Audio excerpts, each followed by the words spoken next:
it was very similar to what they were finding in other cities, and then the symptoms depending on their age. Same thing that we talked at the beginning, when they were infants, they were more have failure to thrive, feeding refusal.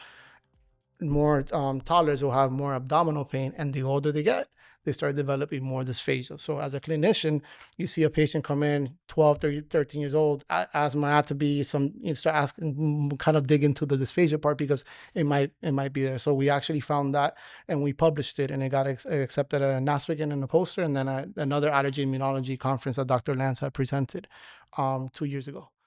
Welcome back to another PGA podcast. We have a special guest this afternoon, Dr. Richard Arboleda.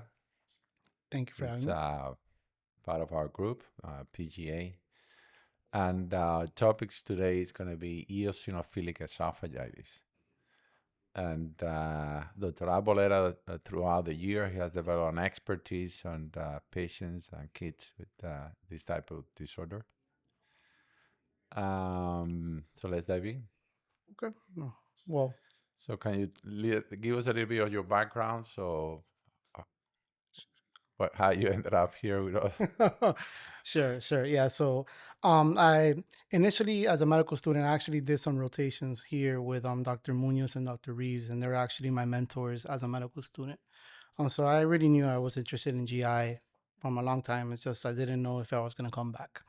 So luckily, after I finished my fellowship training at Vanderbilt, I did a lot of studies more in H. pylori, the immune system, and things like that. And since I kind of liked immunology, allergies, I did a microbiology background, so it was there, but I didn't know it was like part of my passion until I actually came back here and started here about 12 years ago.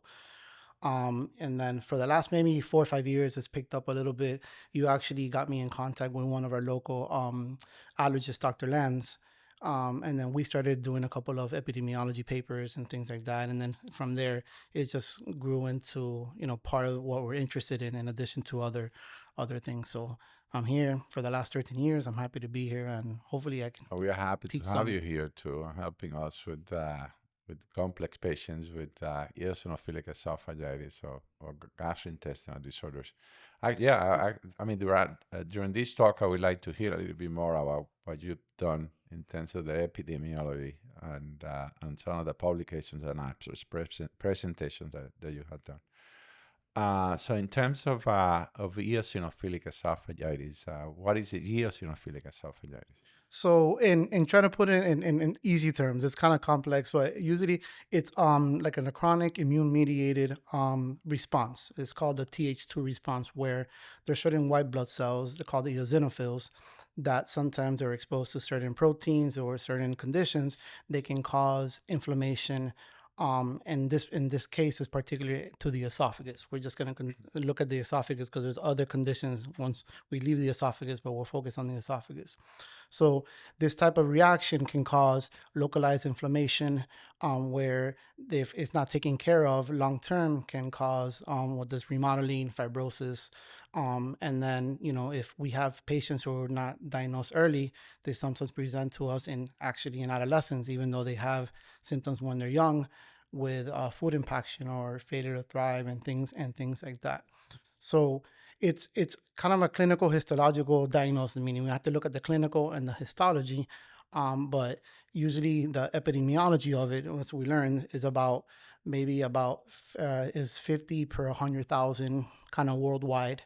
And we learn that it's most specific or more common in young males with atopy and other allergic conditions like eczema, allergic rhinitis, etc.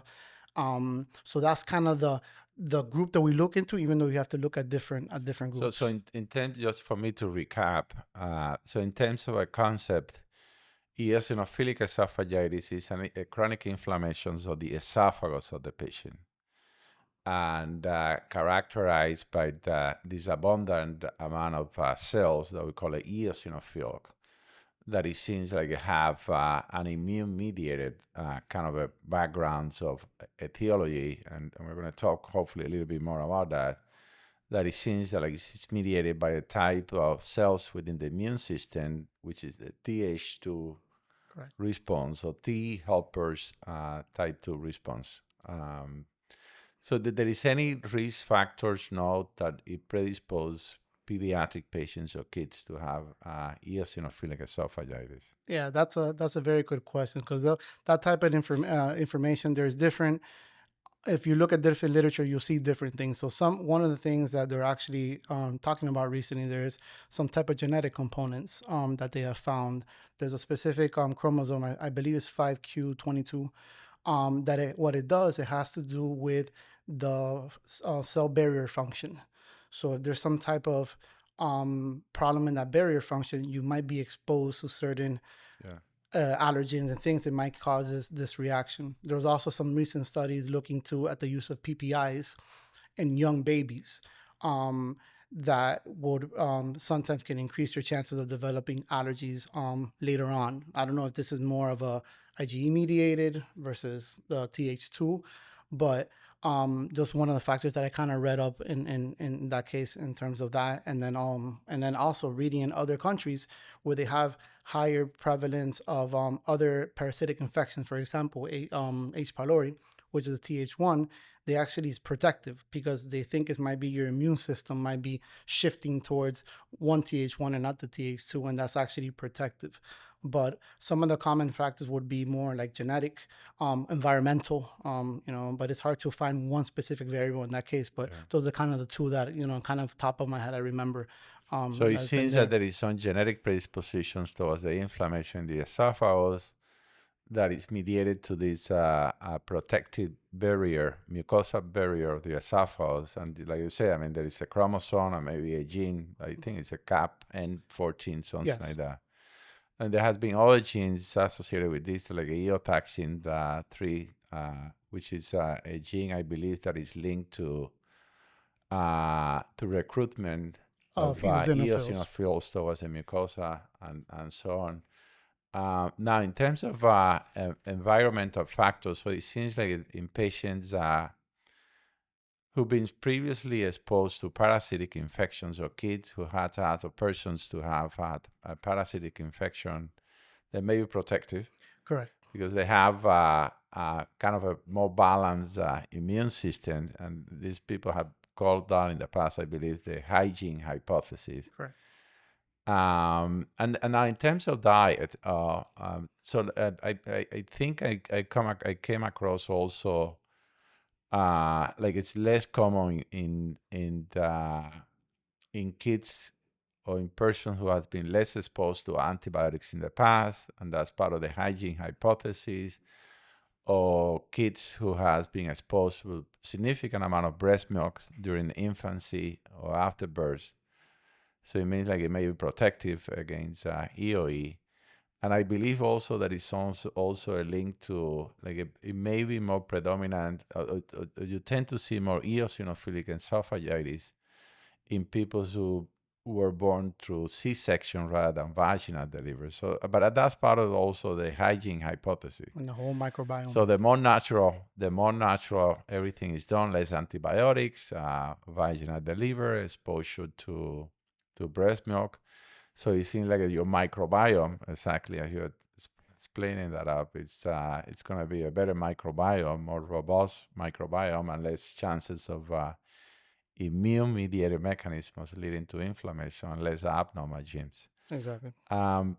So once the patient has established eosinophilic esophagitis, could you remind us the symptoms or the type of discomforts that they express, the patient? Yes, of course. So it usually depends more on the patient's age. Most of the time, average age I see is about 10 years old, but I've seen young babies up to young as 1.5 or 2 years old with symptoms. So if in infancy or younger, they'll present with more vague symptoms. So maybe a feeding aversion, some type of reflux or failure to thrive. Or maybe suspected something else, maybe reflux or another type of allergy, and they're not getting better with certain treatments. As they grow older, in toddlers, they present mostly with, the most common one that we saw in an Epi was abdominal pain. Abdominal pain was the most common one, and sometimes failure to thrive. As you start getting older, meaning 10, 11, 12, then this is when we start seeing our patients more with like dysphagia or what they call difficulty swallowing. So it's always important to ask them the right question, because sometimes you ask, do you have difficulty swallowing? They're like, no. And you're okay. Do you chew your food extra to swallow it? Or do you drink extra water all the time? And then they kind of have a compensatory mechanism to do that. And those are the things you have to find out. So most of the time in older kids will be more dysphagia or food getting stuck, or chewing the food a little extra, in that sense. So let me know if I'm correct. So the older you are, the more difficulty swallowing kind of symptoms you're going to have as a patient. And I believe that that may be connected to chronicity. So meaning the older you are, the longer you have inflammation, the more remodeling of the esophagus you had, and more scars or fibrosis. And that lead to narrowing of the lumen of the esophagus and then the dysphagia. Is that correct, that assumption? Correct. That's what I always tell like my patients. Like when you get a cut and you heal it, what's left is scar. It's like fibrotic. So if you have constant inflammation and remodeling, that with time it will progress, and that's kind of the progression of the condition.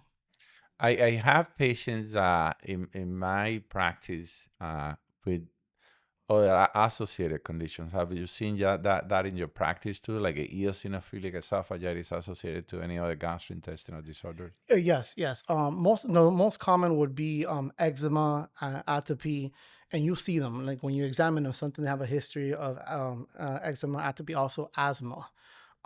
You see them a lot. So just those are always key questions to ask when you're trying to get the whole picture. However, there are other things that overlap. I've had some other patients that actually it looked like EoE, but it ended up being celiac. And then there's some patients that actually have inflammatory bowel disease and with the same similar findings in the esophagus. And we treat the inflammatory bowel disease without having any type of restricted diet, and they get better. So yeah, they're more associated. But the most common would be like atopy, eczema, asthma in young males. Yeah. It seems to be more than Yeah, that's female. very Interesting. interesting. And, Yeah. so it seems like it's in a group of patients, this Th2 response, it goes beyond the Th2 response. So they have another abnormal molecular or immunologic mechanisms linked to other conditions associated to eosinophilic esophagitis, exactly as a celiac disease or inflammatory bowel disease. And actually, I've seen patients also with type 1 diabetics. So eosinophilic esophagitis, celiac disease, and type 1 diabetics. But it's interesting that points that you are mentioning on eczema and asthma, because some patients may have also like an IgE mediated mechanism involved, which Correct. is not only the plain Th2 response, which that probably is going to take us later on to testing and so on. Right. So now you're suspecting that your patient has eosinophilic esophagitis based on the history, based on the family history, uh, um, symptoms of the patients. So what are the type of tests that you do in these cases to identify the condition? So in this case, the gold standard would be to take a look histologically, to do an endoscopy. In the meantime, if you want to rule out other things before you do the endoscopy, we can check for other conditions, or look for anemia, celiac serology, make sure they're not malabsorbing, or other conditions that might be through the rest of the gut. So look albumin, calprotectin if you think it's more inflammatory bowel disease. So initial workup, but the gold standard would be to do an endoscopy, to take samples and the three levels of the esophagus, including then the stomach and duodenum, and then look under a microscope to see what we see. If we find certain findings that would be more consistent with eosinophilic esophagitis versus something else like celiac or H. pylori or something else in the other How bits. safe is doing an endoscopy, an upper endoscopy in kids? So it's I always give this talk to my patients. It's very, very safe, but there's always a percentage of they might get a fever, infection, or what we call perforation. That's less than 0.1% of our cases.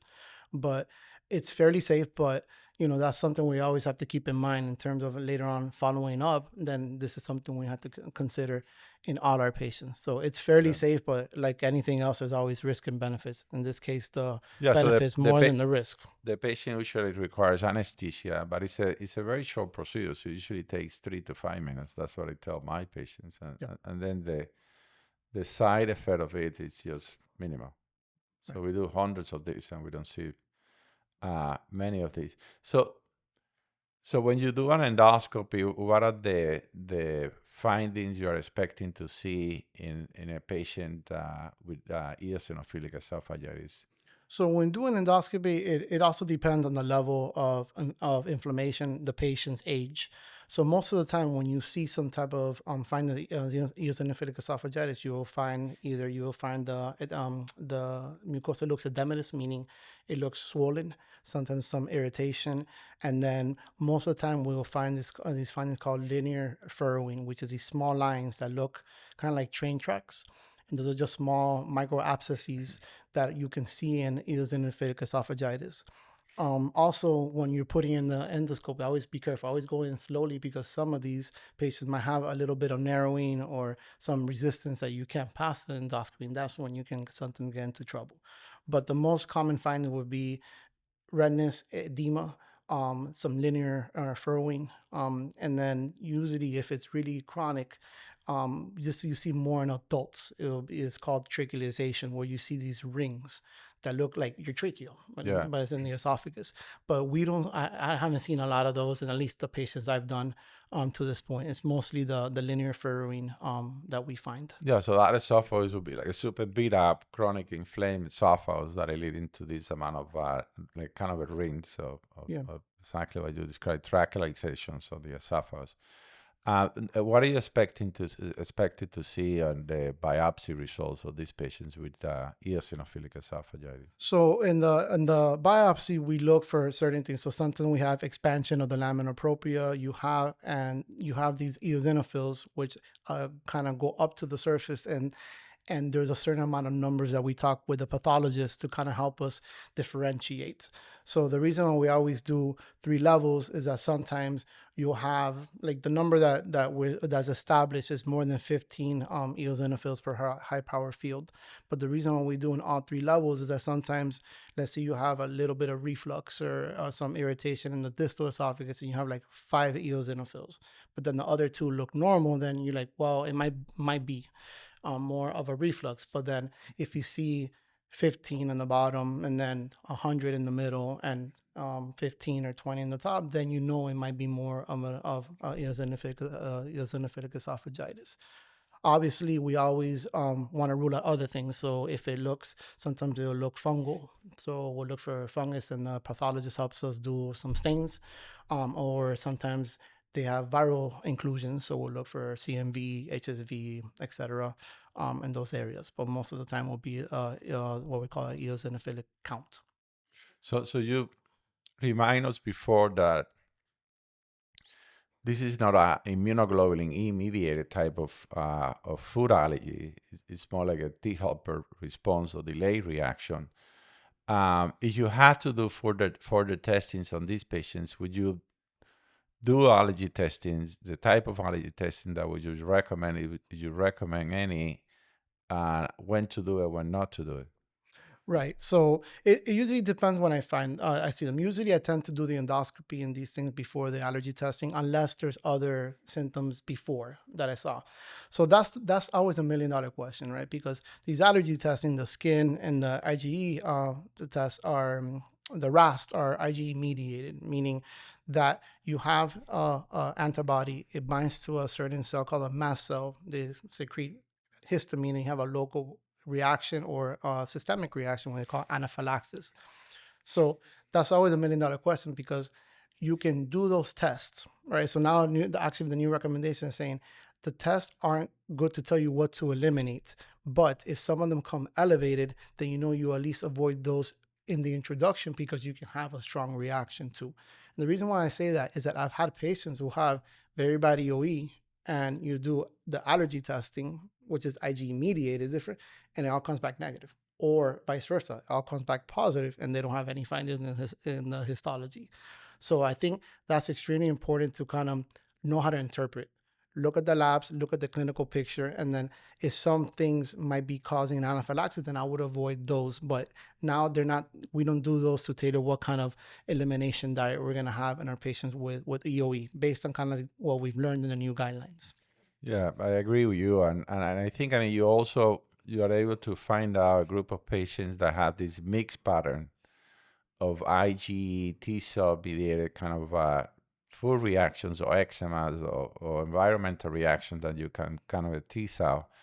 But the gold standard is no allergy testing so far, I believe. It's just more like a diet and medicine and all based on how the patient responds. Now, so it's pretty much clear now that the patient has EoE or eosinophilic esophagitis. So how would you treat that patient? So in terms of diet eliminations, the type of diet eliminations that you would do, and let's start first there.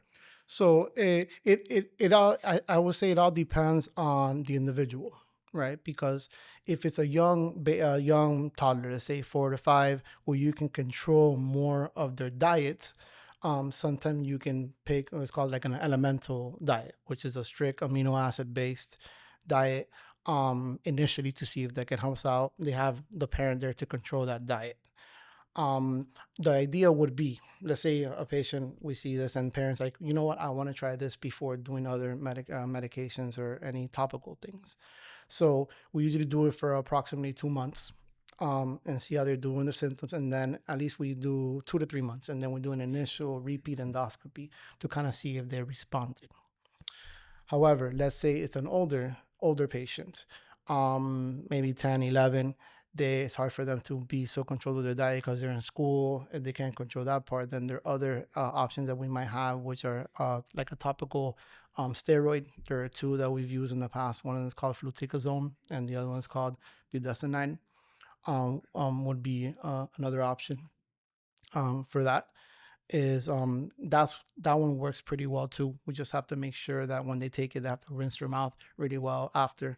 But with, that's something we've tried to in the past. Would you use before starting on the corticosteroids diet and proton pump inhibitors ahead of the corticosteroids, or you do the combo of diet, PPIs, and corticosteroids, right? So usually, and when I finished fellowship, based on those guidelines, they actually were separating the response to PPI and eosinophilic esophagitis. So at that time, initially, we would do a PPI trial, proton pump inhibitor and diet for 2 months, and then we'll repeat the endoscopy.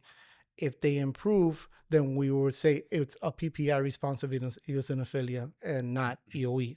However, there's been a lot more studies coming out. There was a meeting in 2018 called the AGREE, meaning that where they looked at the mechanism of eosinophilic esophagitis, and they thought it was more a problem with not the eosinophils, more the permeability of the esophagus that can cause these exposure to inflammation. And they looked at the PPIs actually helped decrease some of those factors, including interleukin 13 and stat, which are both kind of messengers to help that. So in the past, yes, I would do that to rule it out. And now with the new recommendations, you're right. A PPI actually it's the initial treatment in addition to either the diet or sorry, I blanked out. Corticosteroid. Or the corticosteroid. But Topical yes, corticosteroid. the topical corticosteroid. Yeah, but PPI now, in the new recommendations by Aspigen, recently we had a single topic symposium in Aspigen, and that was a big thing that they talked about now, that actually the PPI is part of your initial therapy, and there's some reports that up to 50% of the patients can respond to that alone. Interesting though, there was some variability, some phenotypes that they had on 2 specific phenotypes, that if they have that phenotype, they usually don't respond well to the PPI. So maybe in the future, if you're thinking about doing a PPI, maybe you can screen them before doing the PPI. But so it seems like you're probably going to need a combination of the 3.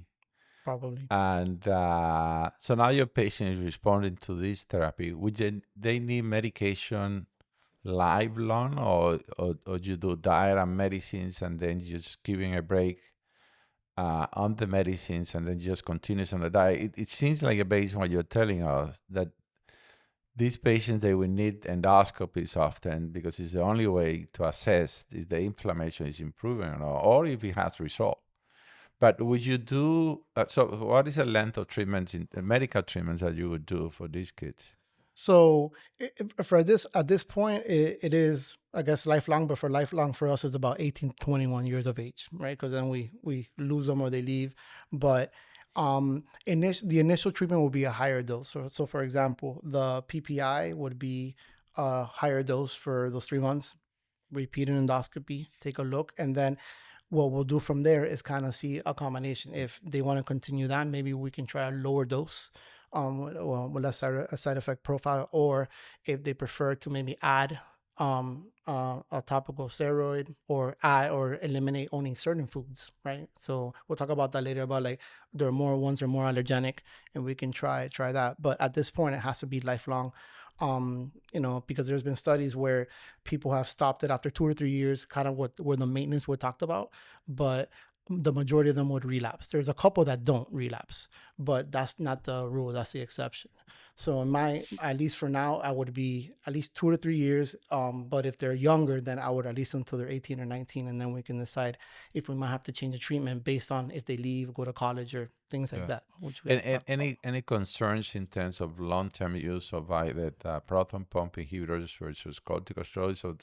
So what are the things that you are going to be looking at to see that your patient is not having any side effects for the topical corticosteroids? Right, right. So the most common for the topical corticosteroid would be like oral candidiasis, or upper respiratory tract infections.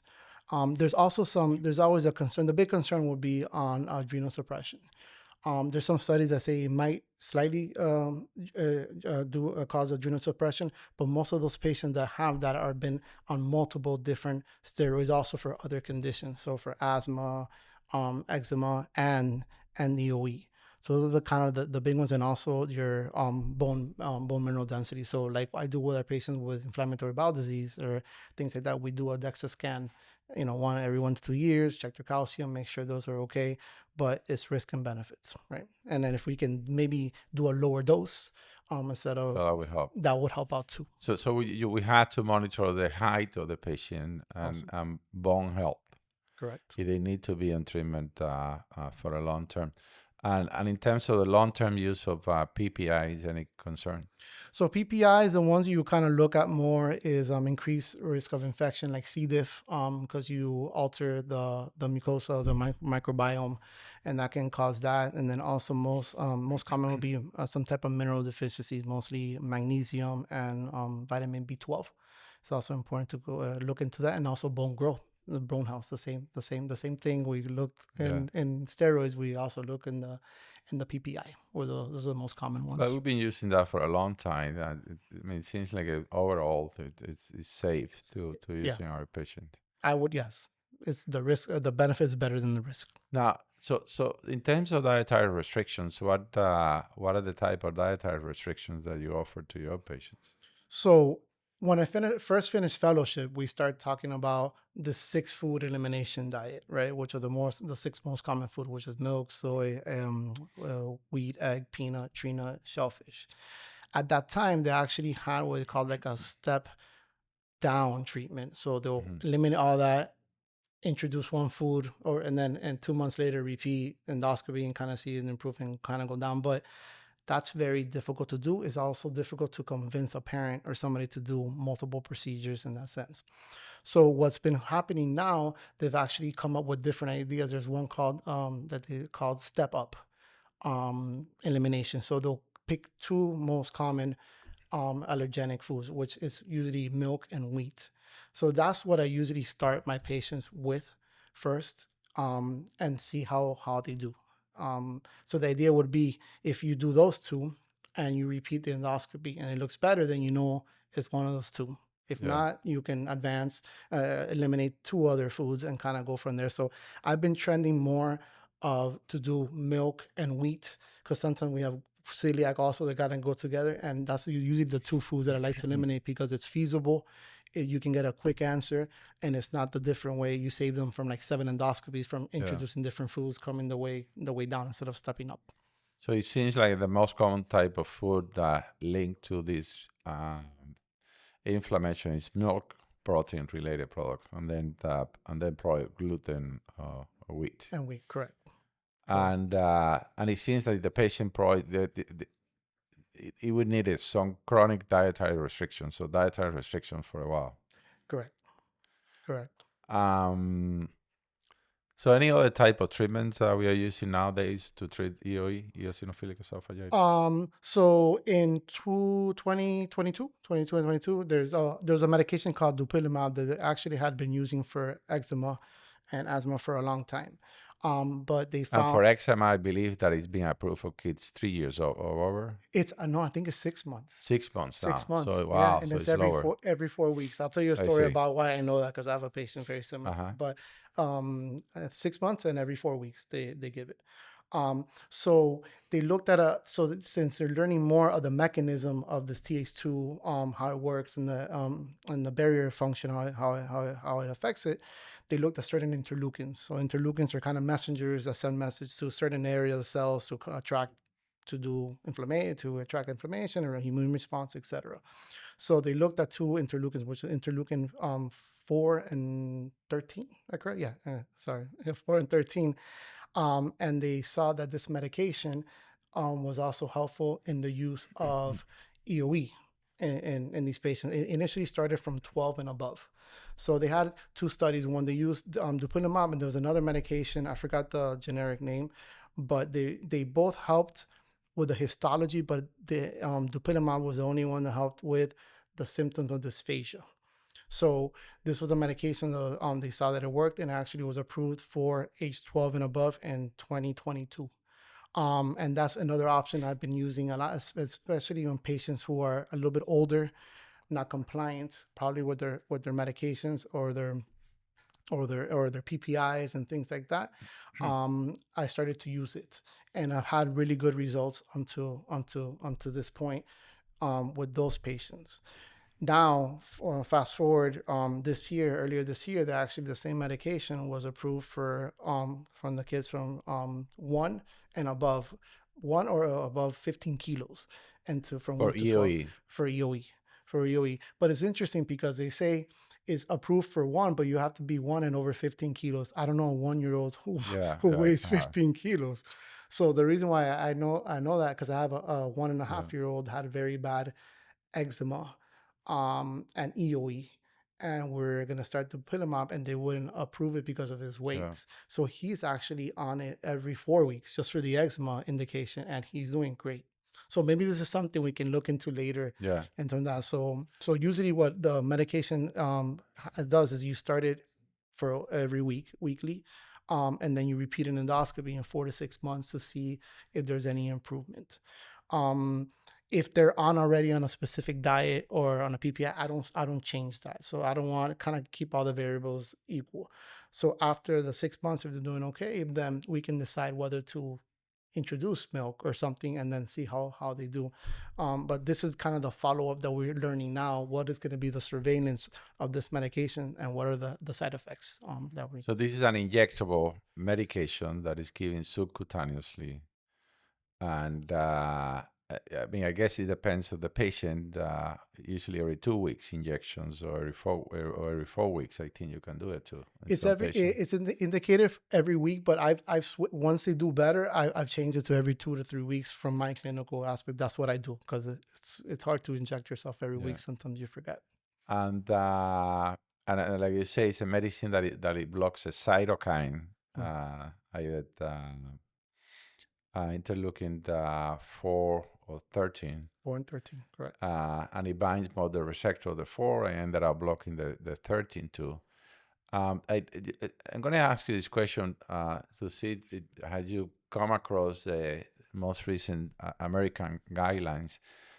Reading the I think it was 2024 guidelines, European guidelines, they stay that patients with eosinophilic esophagitis should be on this hypoallergenic diet. You mentioned about that. milk, gluten, so on, and uh, and then trying PPIs and corticosteroids, and then those patients who fail because we don't have still long-term Like safety data. Yeah. profile Yeah. in pediatrics. So it's better to wait longer on using the injectable medicine rather than the standard medicine that we've been using for the past few years. The American guidelines are telling us the same, to hold on the Dupixent for the patients who do not respond to dietary restrictions and PPIs or corticosteroid. Yeah. Is that the same guidelines that we have? Yeah, yes, that's what it is for now. So kind of wait and see and try, and then use it if you failed. Okay. Even when you ask for insurance, when you're trying to get it approved from insurance, they ask you, have they failed either fluticasone, budesonide, or PPI is one of the indications. So yes, that is now, and I kind of agree with it. If we can do that, that's Yeah. great. But if not, there's some patients, especially when I have three brothers that I took care of them when 16, 17, 18. They're all in college now. They don't comply with their medication, the PPI and all that, and they're on Dupixent, because you have to take that into consideration also. So it just depends. But yeah, I would definitely use it as a second line therapy for now, as long as we have more time and give us more time to look at the safety profile like any other medication. So tell us a little bit about your research and publications with Dr. Lance Oh, and epidemiology and yeah, yes, what you came across and what you saw yeah. on your research. So we just did a retrospective review of eosinophilic cases here in Miami. We actually got, I think it was about we looked at about 7,000, 8,000 encounters in our office. And then of those were about 200, I believe 220 cases of eosinophilic esophagitis. So we did, we looked back to see what was their demographics, their ages, what were their findings, what were the most common symptoms. So it's interesting because when we did a epi study in terms of prevalence, it ended up being about 53 per 100,000, which is kind of, if you look at the epi studies, is very similar to what you have worldwide. And we found the same similar findings of more common in males with atopy, eczema, and those are the kind of things we looked at too. So it was very similar to what we're finding in other cities. And then the symptoms depending on their age. Same thing we talked at the beginning, when they were infants, they were more have failure to thrive, feeding refusal. More toddlers will have more abdominal pain, and the older they get, they start developing more dysphagia. So as a clinician, you see a patient come in 12, 30, 13 years old, asthma, had to be some, you start asking, kind of dig into the dysphagia part, because it might be there. So we actually found that, and we published it, and it got accepted at a NASPGHAN in a poster, and then another allergy immunology conference that Dr. Lance had presented 2 years ago. So it was a good opportunity. Like you said, you got in contact with him, and I called him, and he's been wonderful. And we share patients. We have a lot of patients in common, and some complex patients. And it's good to have a good allergist to kind of feedback and back and forth. And also, he has a gastroenterologist that can help him and do, the endoscopies that he needs So we, to. as a part of the cooperation, so a multi-group cooperation, we also use the allergies to help us on the treatment and follow-up of these patients as well. Correct. This is, this is something that we've tried to make this place a one-stop shop. Hopefully we can provide a lot of patient services to our patients and keep them here, and then, talk to our colleagues if we need help, and work together. But that's what we're trying to do, and hopefully it'll continue to grow.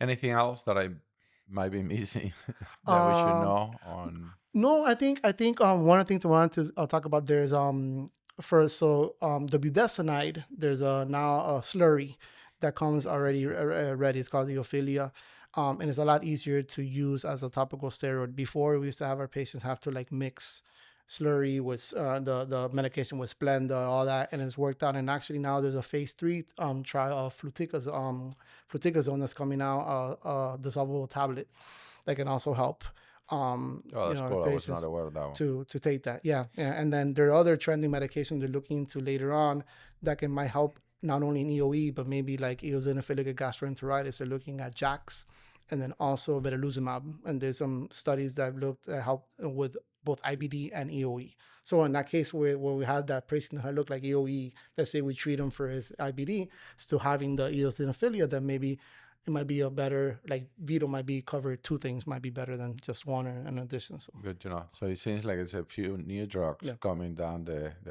pipeline that will help patients Yeah. on their treatment. That was excellent. Thank you for your help, and we are going to keep interacting with you, No. and thank you. Thank you. I appreciate it. Happy to help.